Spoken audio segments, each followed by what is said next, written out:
Olá, pessoal, tudo bem? Começando nossa Conexão Legislativa de hoje e sempre ligado aqui à Rede Alesp no que acontece nesse momento no Brasil, no mundo e, claro, aqui no estado de São Paulo. Eu tenho um convidado muito especial hoje aqui comigo, é o presidente da AMB, o doutor César Eduardo Fernandes.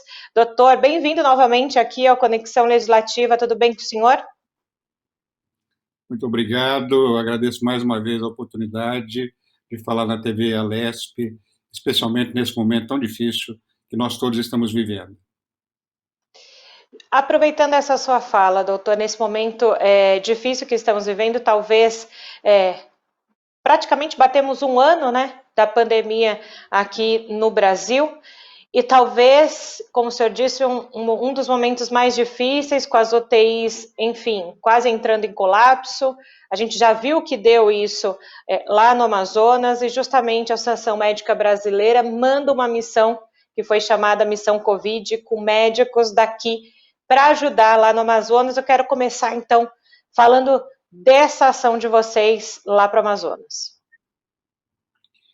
O que eu gostaria de começar dizendo é que nem nos nossos piores sonhos nós imaginaríamos que estaríamos novamente em curva ascendente com números que são muito piores do que nos piores momentos que nós tivemos na chamada primeira onda ou primeiro pico, né?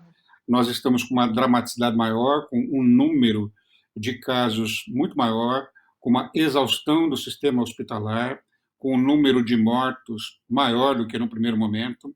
E nós, da Associação Médica Brasileira, olhamos esse cenário, claro, como todo cidadão brasileiro, com enorme preocupação.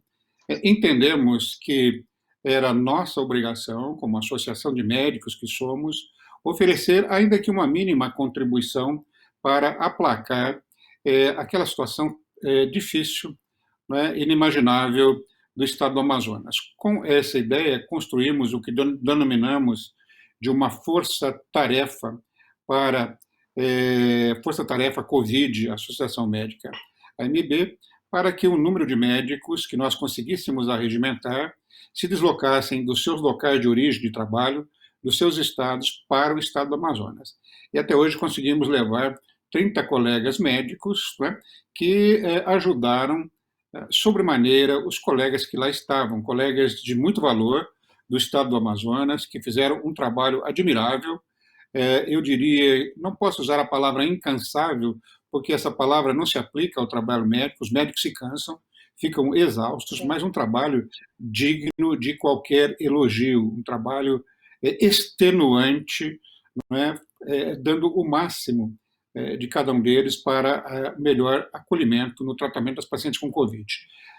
Então, nos inserimos nos médicos, com os médicos locais, ajudamos no trabalho nas UTIs e nos sentimos com isso, além de manifestar a nossa preocupação, ser propositivos no sentido de contribuir, ainda que eu considere de forma mínima, porque não é tão fácil levar médicos dos seus locais de origem para um outro estado, especialmente tão longínquo como é o estado do Amazonas. Pois é, nós conversamos nas últimas semanas com médicos do Amazonas, até com o cientista, o Felipe Naveca, falando dessa realidade nua e crua do Amazonas, e também eu li no site aqui da Associação Médica Brasileira um testemunho, né, do Dr. Matheus Merlin, um dos médicos dessa força-tarefa por lá, e ele dizia, né, que o número de óbitos, eu vou até ler efetivamente a frase dele: o que vimos foram óbitos incontáveis, pacientes muito graves e assustadoramente muito jovens. Eu leio de novo essa frase e me arrepia, doutor, porque lá como cá, né, os mais jovens parece que perderam a consciência nesse momento. Não, é muito bem lembrado dessa sua fala, a não completa consciência do jovem em relação à gravidade. A frase do Dr. Matheus, que é um dos médicos que lá está, na força-tarefa da Associação Médica Brasileira, ele expressa claramente essa leitura que ele faz do cenário.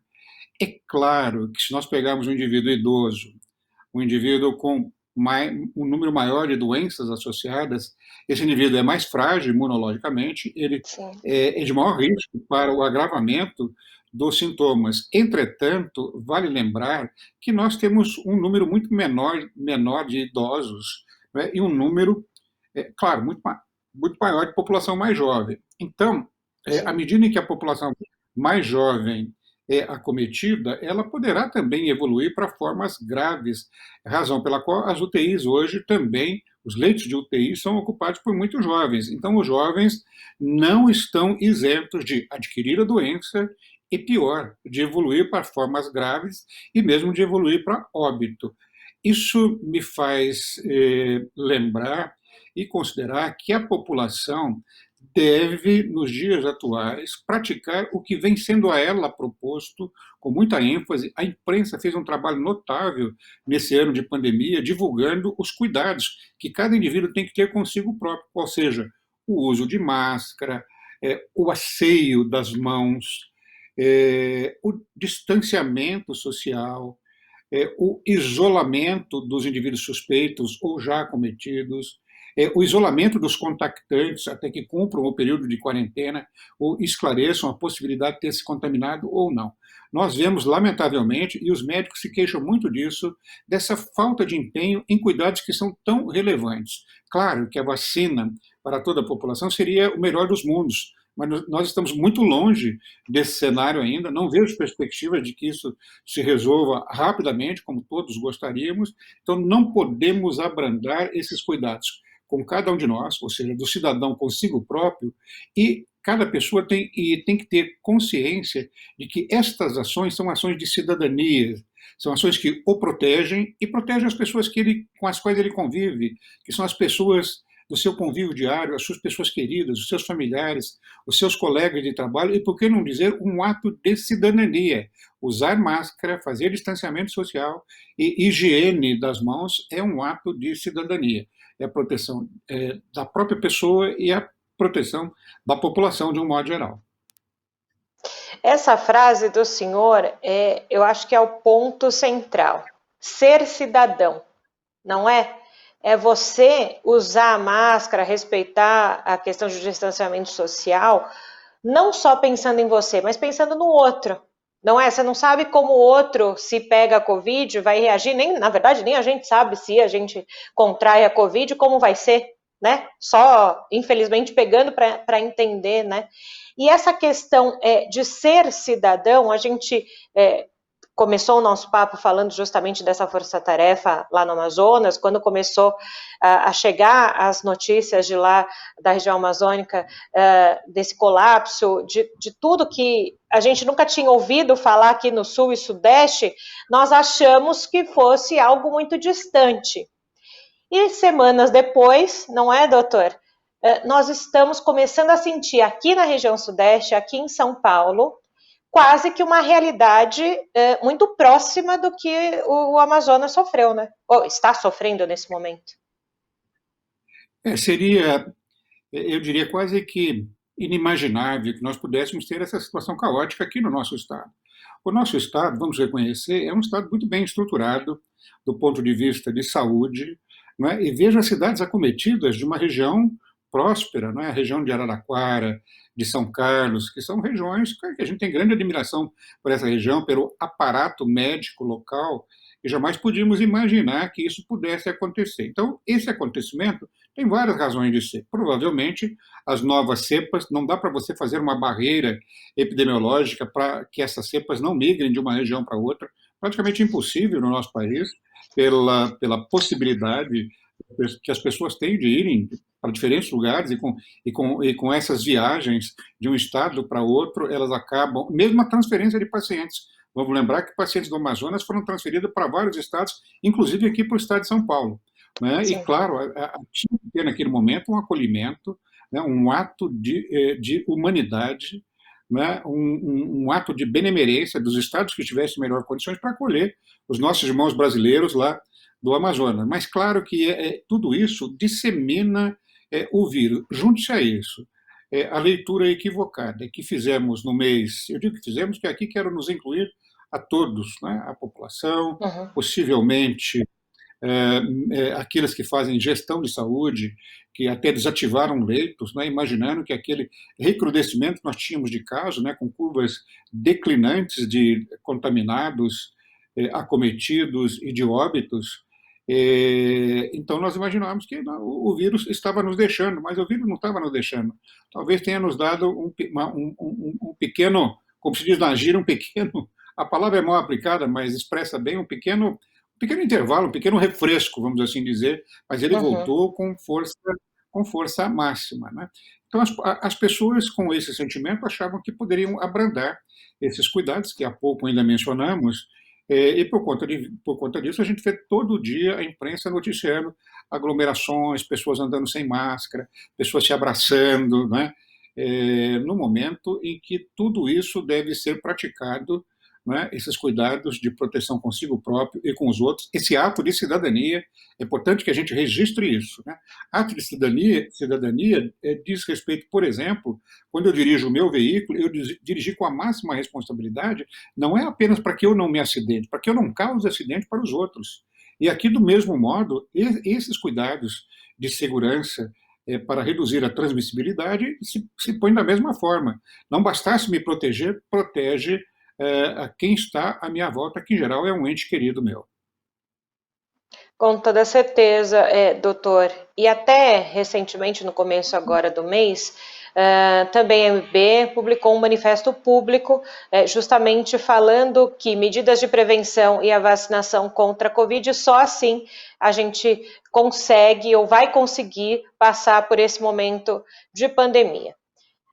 Muito se esperou, né, doutor, esse momento da vacinação. Todos tinham uma expectativa de que se começasse a vacinar e os casos poderiam ali ir diminuindo semana a semana. Não vimos isso, não é o nosso cenário nesse momento, até por tudo isso que a gente já falou nesse início de programa. Quando fala em vacinação, também a gente está tocando num outro assunto que foi muito discutido com relação à vacinação se politizar. Usaram a vacinação para meios políticos também. Qual que é o posicionamento da MB com relação a isso? Eu queria lembrar, né, que a gente vive alguns momentos de euforia popular. Né? Euforia popular, o exemplo mais típico que nós temos quando se tem uma Copa do Mundo, por exemplo, joga o Brasil, né, e aí todo mundo fica focado naquela questão, torcendo pela seleção, quando o Corinthians ganha um campeonato, né, aquela euforia popular. Nós vivemos um momento de euforia quando aprovamos a vacina. Acho que foi no dia 16 de janeiro, se não me falha a memória, um Isso. mês e meio atrás, mais ou menos, nós aprovamos a vacina. Isso. Vimos naquela oportunidade uma demonstração de competência de uma agência de controle medicamentoso, da Anvisa, né, a Agência Nacional de Vigilância Sanitária, mostrando que é uma agência competente, uma agência absolutamente equidistante de quaisquer interesses, né, que pode, então, arbitrar segundo critérios absolutamente técnicos. Né. Imaginávamos, né, ou torcíamos para que nós tivéssemos a vacina para a população brasileira em tempo muito mais célere do que o que nós estamos observando. Lamentavelmente, a sua pergunta nos remete a uma reflexão. Né? Os governantes, claro, eles são de diferentes matizes ideológicas e partidárias, e cada um deles deve ter opiniões próprias sobre essas correntes político-partidárias ou ideológicas. Mas em nenhum momento poderiam contaminar essa discussão, que é uma discussão técnica, uma discussão científica, uma discussão de atendimento à população, de proteção da população. Então, nós temos que buscar as informações corretas onde existe esse saber específico. Esse saber específico está dentro da academia, né, que é pautada pela ciência, né, nas faculdades de biologia, de farmácia, de medicina, né, daquelas farmácias, daquelas faculdades dentro de grandes universidades que são da área de saúde, e buscar nas associações médicas.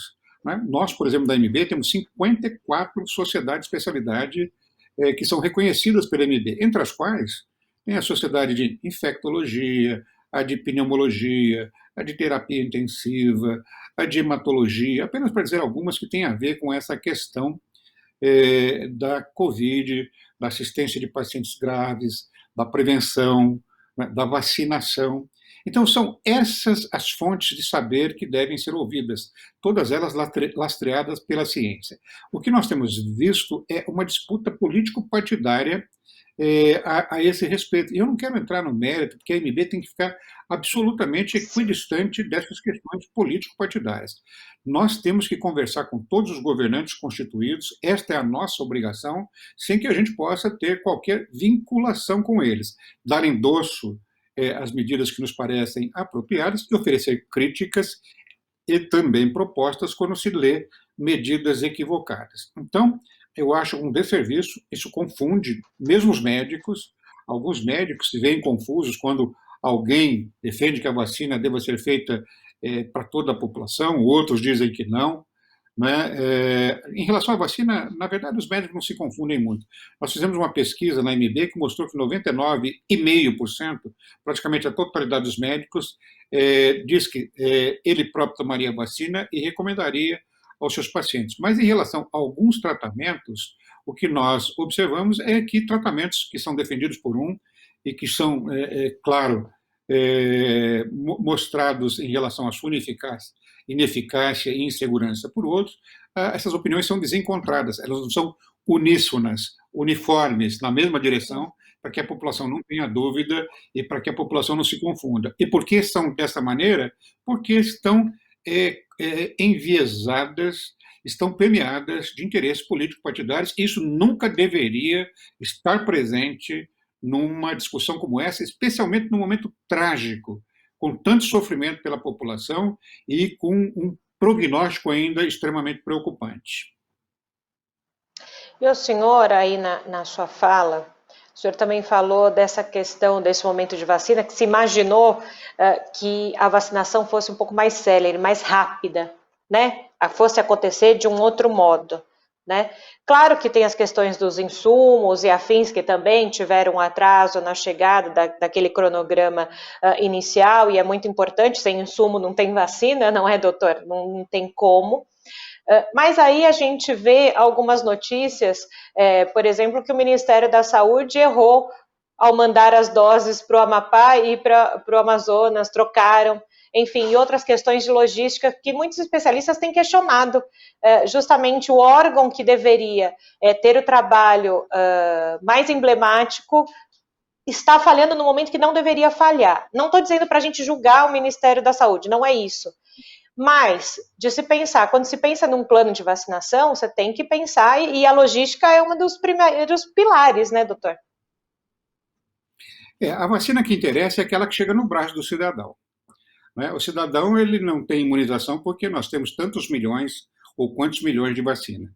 O indivíduo está vacinado quando ele ofereceu o seu braço e ele tomou a vacina. Então, a vacina precisa, claro, ser desenvolvida, foi desenvolvida num tempo extraordinário, os cientistas estão de parabéns, né? Eles trabalharam arduamente, nós já temos vacina, nós precisamos dos insumos para fazer as vacinas, precisamos de planta fabril para fazer essas vacinas, precisamos de um sistema de logística para que a gente possa, então, distribuir adequadamente essas vacinas e precisamos de uma hierarquização de vacinados. Claro, existem prioridades a serem cumpridas. Nesse sentido, acho que a hierarquização proposta ela tem boa fundamentação. Primeiro, os profissionais de saúde, claro, os profissionais de saúde têm um índice de contaminação, né, cerca de 5 a 6 vezes maior do que o da população normal, por razões facilmente compreendidas, são pessoas que estão mais expostas, e aqui eu não falo só do médico, é importante lembrar que quando se fala de atenção à saúde, nós estamos falando de profissionais de saúde, médicos, enfermeiros, recepcionistas, pessoal da limpeza, pessoal da segurança, pessoal de exames subsidiários, de laboratórios, maqueiros que transportam pacientes, o motorista da ambulância, né, o fisioterapeuta, enfim, é uma série de profissionais que estão envolvidos e esses que estão na linha de frente são os que primeiro, claro, precisam ser vacinados. E, do mesmo modo, aqueles que são mais frágeis, que são os idosos ou os que têm comorbidade. Há racionalidade no esquema proposto, mas não se pode fazer concessões a isso. Né? Tem que seguir um cronograma pré-estabelecido e ele tem que ser respeitado. E tem que ter uma logística bem estabelecida para que não se cometam equívocos nessa distribuição da vacina, para que efetivamente ela chegue ao braço do cidadão brasileiro. Perfeita a sua explanação, presidente. Uma outra questão, ainda voltando lá no início do nosso programa, o senhor falou sobre os incansáveis médicos e depois o senhor se corrigiu. Não, os médicos se cansam, né? Como hoje é o cenário dos médicos e profissionais da saúde que estão há um ano incessantemente debruçados nos UTIs, nos pronto-socorros. Se nós que fizemos um bom período de isolamento, voltamos ao trabalho alguns dias na semana e já estamos cansados mentalmente de tudo isso, eles que estão vendo a morte todos os dias, eu não consigo nem imaginar. Qual que é o feedback que vocês têm dos médicos? Nós fizemos essa pergunta para os médicos. A MB fez uma pesquisa junto aos médicos, entrevistamos 3.882 médicos, né, e para ver deles próprios que leitura eles fazem de si próprios e em relação a outros aspectos. Mas sobre esse ponto, o que a gente observa dos médicos é que eles estão cansados, desanimados e desalentados. O desalento é algo muito preocupante, aquele indivíduo que não acredita de que as coisas vão melhorar. Eu posso ter um desânimo num dado momento, mas eu tenho um alento de que as coisas melhoram. Os médicos, quando perguntados a esse respeito, manifestam cansaço físico e emocional, desânimo e desalento. O desalento está muito assentado na falta de perspectivas de que isso vai melhorar, até porque quando voltam às suas casas, eles têm uma confrontação da realidade sofrida, da convivência com a morte, com o que eles veem de comportamento da população. E com essa fala desencontrada de gestores de saúde e de governantes nas suas três esferas, federal, estaduais e municipais. Então, os médicos, quando você pergunta a um médico, você conhece alguém da sua equipe que está exausto física e emocionalmente, ou você próprio? 90% relatam que sim. Então, hoje eu tenho absoluta certeza que se nós estivéssemos num momento normal, sem estar vivendo a pandemia, boa parte desses médicos estaria afastado porque estão acometidos por uma síndrome de esgotamento físico e mental de natureza profissional, que hoje tem até um nome, ela é catalogada como síndrome de burnout, que pode acometer a todos. Pode acometer, por exemplo, só para a gente ficar aqui entre nós, acometer um jornalista. Imagine você um jornalista que ele é orientado pelo seu editor para ir para uma zona conflagrada de guerra e chega lá, ele tem um ambiente extremamente agressivo, né, em que ele não tem adequada proteção e ele tem que fazer essa cobertura e um dia, 2, 5, 10, né, chega um determinado momento em que esse indivíduo está exausto física e emocionalmente, ele precisa ser retirado do trabalho e ser substituído. Acho que é muito comum isso para jornalistas que cobrem conflitos, né, que cobrem as guerras. E é mais ou menos uma guerra que nós estamos vivendo, né, e os médicos não podem sair da trincheira. Então, esse sentimento. E, doutor, quando o senhor fala dessa questão, até me arrepia, né? A gente está encaminhando para a reta final, temos aí os últimos 5 minutos de programa. Justamente, isso me deixa ainda mais preocupada no sentido: será que a gente vai ter uma boa perspectiva esse ano de 2021 para findar essa pandemia? Será que a gente tem uma luz no fim do túnel próxima? Ou a gente vai ter que ser resiliente, mais um ano de resiliência, entender que nós fazemos parte para essa pandemia passar, como o senhor disse. Nós temos que seguir os protocolos, senão não vai passar. Correto. Eu acho que você usou uma boa palavra. Eu gostaria de me apropriar dessa palavra que você colocou. Acho que nós vamos ter que exercitar a resiliência, né? Acho que esse ano ainda não vamos. Eu falo isso com muita tristeza. De responder, milhares, milhões de pessoas talvez nos ouçam, né, nas edições todas que vocês vão fazer com esse programa. E eu gostaria, né, como representante do movimento associativo médico, né, eu gostaria de acenar com uma perspectiva alvissareira, né? Olha, estamos para vencer a pandemia nesses próximos meses, deveremos estar vencidos. Não é isso que parece acontecer. Nem a Organização Mundial de Saúde acredita que conseguiremos vencer a pandemia nesse ano, né? Nós todos estamos exaustos, né? Todos estamos exaustos. Jamais imaginaríamos que viveríamos essa situação. Mas agora é mais do que nunca a hora de exercitar a resiliência. Vamos continuar nessa trincheira, unidos, parceiros, solidários, cada um cumprindo com a sua parte. Aquilo que cada um pode fazer não deve deixar de fazê-lo, né? E só assim, com esse mutirão de solidariedade, de união, de responsabilidade social, de amor ao próximo, né, de respeito ao próximo, é que nós poderemos sair dessa terrível situação. Alguns vão me perguntar, mas o senhor está falando palavras que não são palavras de assistência médica. Eu concordo e digo que a palavra de assistência médica seria a vacinação de maneira acelerada, mas lamentavelmente não a teremos, ainda que que o governo, né, acerte o passo, tenha medidas acertadas daqui para frente, vá à busca de vacina. Lembrar que o mundo todo está atrás de vacinas. Né? Acho que não nos falta dinheiro, falta a disponibilidade das vacinas. Né? E por essa razão, eu tenho que acenar com essa perspectiva não muito alvissareira, mas em contrapartida, quem sabe a minha fala sirva para nos unir, né, nas responsabilidades que nos cabem a cada um como os que somos.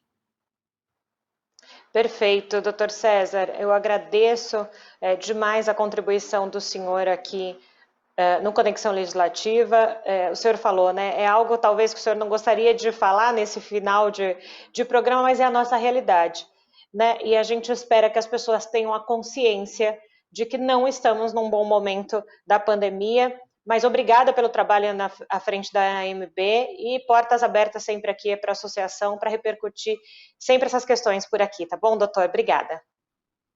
Eu é que agradeço a sua amabilidade, a gentileza comigo durante a entrevista e de nos permitir falar com toda a transparência e sinceridade, né, a respeito da posição da Associação Médica Brasileira, no sentido de contribuir com a população, né, para que a gente possa, então, atravessar, quem sabe com menos sofrimento possível, esse momento tão difícil.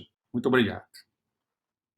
Obrigado, senhor. Você que está em casa, quer rever esse programa, já sabe, corre lá no nosso canal do YouTube, compartilha essa informação e a gente se encontra aqui na Rede Alesp. Tchau!